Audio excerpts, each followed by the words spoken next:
formulated garbage. Folks, I've seen all good people give it the formula each day, so satisfied while I'm on my way to deliver a formulated 10-minute speech with 3 points, several sub-points, and some snappy patter to tell you what's the matter with our zany society. Frankly, bobbly, vaguely, we have a scary dependence on formula in America today. You know, if we were all to go out on a limb and have a brief out-of-body experience, surely we realize that most of our existence is dictated by formula. As infants, we are all raised by the watchful advice of Dr. Spock to ensure that we live long and prosper. I know it's a stupid joke, but can you do this? I didn't think so.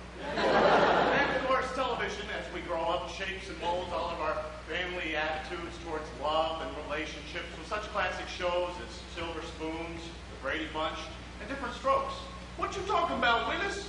Oh, maybe about 5 to 10 years in federal prison. And of course, snappy, madcap, mixed-up media who tells us what's good, what's bad, with the same format, nightline after nightline. The current affair becomes hard copy in 60 minutes to 48 hours so we can meet the press and see it live at 5. Golly, if you think about it, everything we do, say, and think is based on some sort of formula. Golly, if you think about it, everything I'm saying right now is based on some sort of formula. So like school? Well, in order to prevent a collective nervous breakdown, let's have a man who has made a career on formula give us the standard 3 points. Yo, okay, well, first round, we'll go head-to-head with the concept of formula. Yo, okay, all right. Second round, we'll go toe-to-toe with why society is dominated by formula. Yo, okay, all right. And then third round, we'll knock you out with the concept that I may indeed be Satan incarnate. You slice the well. Trying to hit us below the belt with a little devilish formula-breaking humor. Well, for all you sensitive formula freaks out there, our third point will indeed be awareness and change. My 2 cents, so to speak. So let's be on our Mary, Betty, and Wilma way down the path. Now, for a definition of formula, I went to a formulated source that we all know of, Webster. And according to Webster, formula is an accepted and prescribed way of getting something accomplished. Well, to better understand that definition, I think we all need to understand American culture a little better. Let's think of our culture as a sandwich.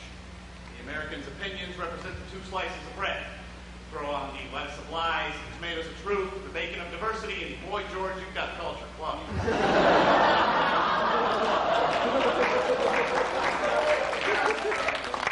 Club is the basis for our formula-oriented society. And to understand that better, we need to examine this. I know what you're saying. Oh, Jeff, not this again. But please, just bear with me on this. And by the way, you can't touch this. This is how we get things accomplished in our little culture club. Everybody likes this, uses this. Everybody thinks this is pretty peachy keen. Oh, until somebody gets bored with this, it becomes too formulated. So somebody comes up with that. Now that is the new way to do this. Everybody uses that, accepts that, until that becomes formulated and boring, so we start going back to this. But then somebody starts putting this over here, and that over there. Pretty soon, everything turns into a big formulated mess. Everybody get that? I'm just going to put that over there. So now that we've formulated a concept of formula, let's see how our reliance on formula leads to formula domination with me speaking. Well, like every other problem in our lives, our dependence on formula can be blamed on our parents. Mommy and Daddy take a great deal of pride in dipping their offspring into the vat of formula to ensure that their children enjoy the same unstable, neurotic lifestyles that all proud Americans share. For example, when I was a boy, I grew up in a neighborhood of girls, and of course, I played with a lot of Barbies. And what we would do is we would undress Barbie, and we'd put her in a little townhouse there, and we take turns playing King Kong or Godzilla, and I'd sort of grab Bart through the window there, and I'd sort of... Well, when my parents found out about that, I was immediately subjected to G.I. Joe, Shogun Warriors, and the $6 Million Man, which always confused me as a child because, you know, we only cost like, what, $6.98 or something in the store? Well, thanks to my parents' reliance on the formula of toys for boys and toys for girls, I now have severe panic attacks every time I go through the Barbie aisle at the Toys R Us. And the only thing that will calm me down is rolling the rubber skin up Steve Austin's arm or feeling the bionic modules underneath. Nothing else will. You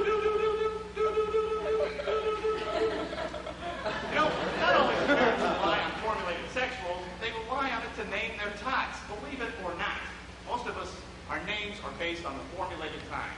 In 1959, good, solid American names like John and Mary were prevalent. In 1979, the Flower Children started having children of their own, and we got such notables as Zoe Bowie, Abby Hoffman's son, America, and Grace Slick's son, Guy, with a small G, just to be humble. Who knows? By 1999, we can see such names as Accountant Junior, Nintendo Jones, Buckethead Seasholtz. If you don't want to buy into the theory that we name our children the formulated type, consider this. According to Newsweek magazine, on the day that the Allied forces invaded Iraq, many Arabic mothers named their firstborn sons Saddam. So the review, 59, 79, 99. And on January 16th, we made a run for the border.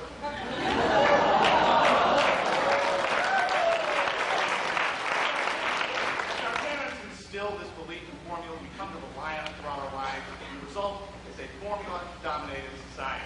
I mean, why write a new song when we can rework Rick James' classic Super Freak and hammer out a top 40 hit? Why bother with the same old world order when we can have a new one, complete with T-shirts and TV coverage? War. What is it good for? Absolutely nothing, and I'll say that again.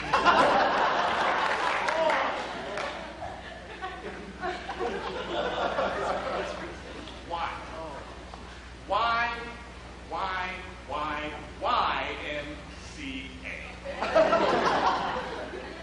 So now that we've seen that how our parents instilled this belief in formula on it, we can look at some ways that we can become more aware and change our formulated habits. You know, how can we become more aware? Well, you might be asking yourself, Jeff, how can we do this? Well, don't let the teenage mutant ninja Simpsons keep sucking. I mean, your Dick Tracy video is long overdue. And, you know, we've got to beware of carbon copy celebrities.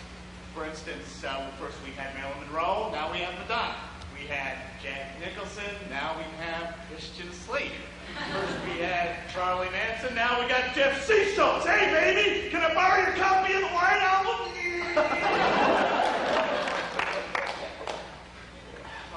Golf darn it. Formula works. Formula wins. I mean, we got to push the producers to start changing their formulated ways. I mean, we don't have to eat Quaker oats because some crusty old coot tells us it's the right thing to do. We don't have to just say no when Nancy's probably getting stoned with Sinatra and playing his little funny Valentine. My God, we are the world. We are the children. I believe the children are the future.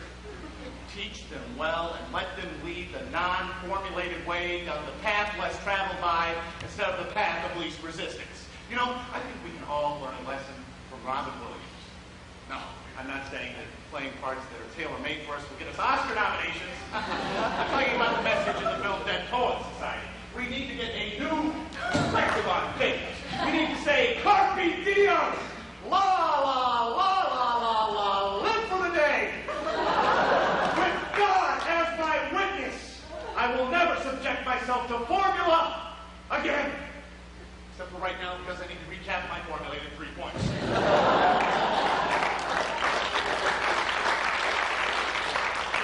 Okay, well, we looked at the concept of formula, you're right. And then we looked at how our society is dominated by formula. And finally, we won the title of Nonconformist by learning some ways to become more aware and change our formulated ways. You know, we just made a plea to those who sit in judgment with their little pens and their papers and ask them to start rewarding a little risk instead of giving high rates to those who go by the little black